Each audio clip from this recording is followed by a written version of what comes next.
soy Gina. Y yo soy Carlos Sandoval. Y en este espacio les vamos a hablar sobre la clase pasada de la materia de análisis de la comunicación. En este punto el profesor ya como que habilitó, digamos, la forma de hacer videoblogs. Entonces uno resume el contenido de la clase prácticamente en un video. En este caso pues mostró el de nuestra compañera Lina Castro. Realmente era un video muy completo, tenía muy buena información y creo que resumió muy bien la clase. Después leímos la bitácora de nuestra compañera Laura García.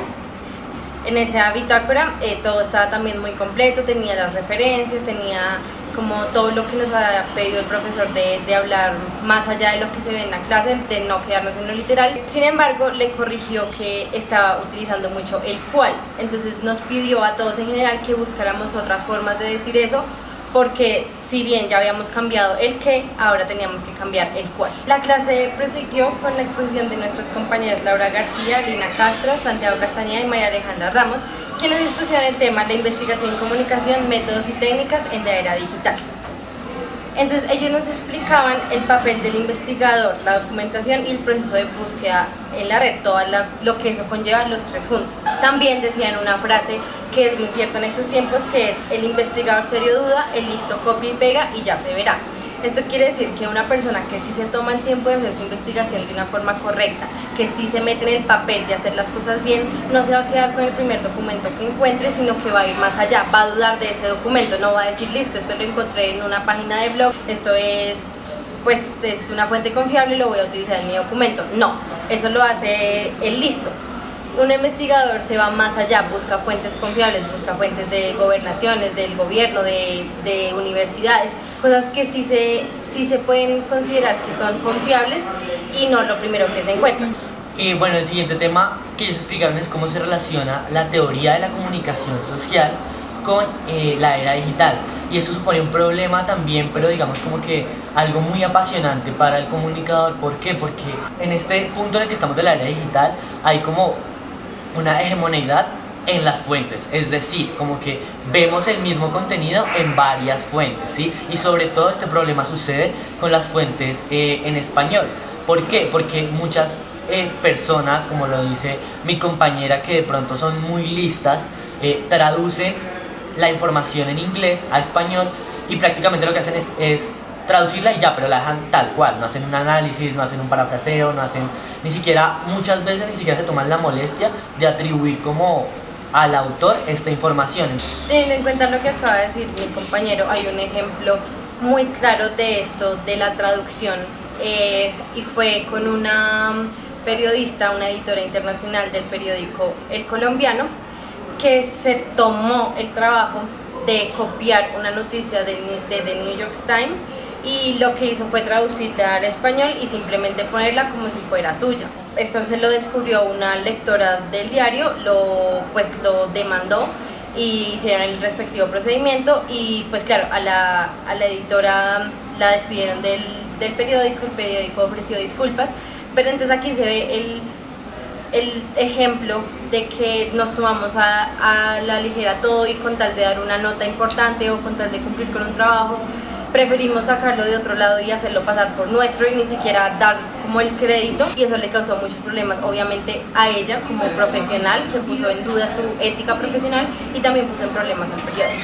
Y también yo creo que también es una negligencia por parte del director del periódico, la falta de vigilancia en su medio, porque como no se va a dar cuenta que una periodista está copiando lo que dice otro medio. Luego nuestros compañeros procedieron a explicar los sistemas de representación. Entonces, el primero es de sus conocimientos del mundo, es decir, como hacer un contexto de la información que vas a buscar. Si vas a buscar una información en internet, necesitas como saber qué es lo que vas a buscar, entender el tema, delimitar como ciertas características específicas para la búsqueda de las herramientas de clasificación de la información. Es decir, como lo mencioné anteriormente, como estos tips para buscar información, no solo los tips, sino como mejorar el proceso de búsqueda, por ejemplo en Google Scholar, en páginas de bibliotecas virtuales. Y esto tiene que ver mucho con el tercer punto, que es la representación de cómo se debe interpretar la información encontrada. Es decir, para darle paso a tus argumentos, tienes que saber seleccionar la información. ¿sí? Saber que de pronto no es adecuado citar algo de Blogspot, pero así algo de, no sé, de New York Times o algo así, o sea, como que saber y entender la seriedad de los sitios web. Bueno, luego nuestros compañeros prosiguieron con la exposición, hablaron como del rol del comunicador, de las redes sociales, de los distintos medios, ya sea tradicionales o digitales, y a esto pues el profesor dio unos ejemplos particulares que pues realmente nos ponen a reflexionar muchísimo. Entonces uno de ellos, nos dio un ejercicio que era como ver dos parciales, ¿cierto? Uno era de la Javeriana y el otro era del Rosario. Nos mostró en estos escritos y pues nos dijo como que básicamente que pegáramos la información, o sea que escribiéramos tal cual y viéramos qué aparecía. En el ejercicio del Rosario encontramos con mi compañera que la información estaba prácticamente completa, o sea, y creo que era de un blog que estaba completamente copiado y pegado de una persona que está estudiando comunicación social y periodismo. De hecho, pues viendo esos ejemplos nos damos cuenta de que son muy comunes los casos de plagio, no solo en esta universidad, en todas las universidades, en colegios, de hecho hasta en discursos políticos. Es muy común ver este tipo de casos, porque con la facilidad que hay hoy en día de encontrar todo, absolutamente todo en internet. Digamos, aquí también el profesor nos explicó cómo de unos estudiantes que habían plagiado un audiovisual.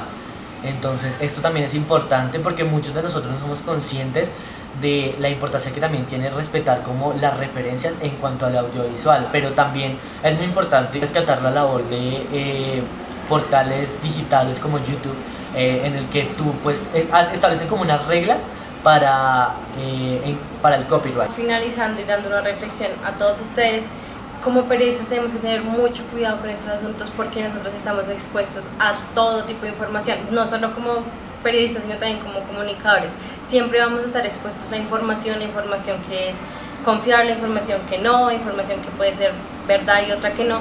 Entonces como periodistas y como comunicadores tenemos que empezar a tener mucho cuidado con eso, porque estamos en un mundo en que ya la información es tan fácil de conseguir que se vuelve propia de todo el mundo y pues no es así, hay que respetar los derechos de autor. Bueno, y esto fue pues todo por el videoblog de hoy. Realmente creo que esto fue lo más importante que vimos en la clase y ya nos vemos en el siguiente videoblog.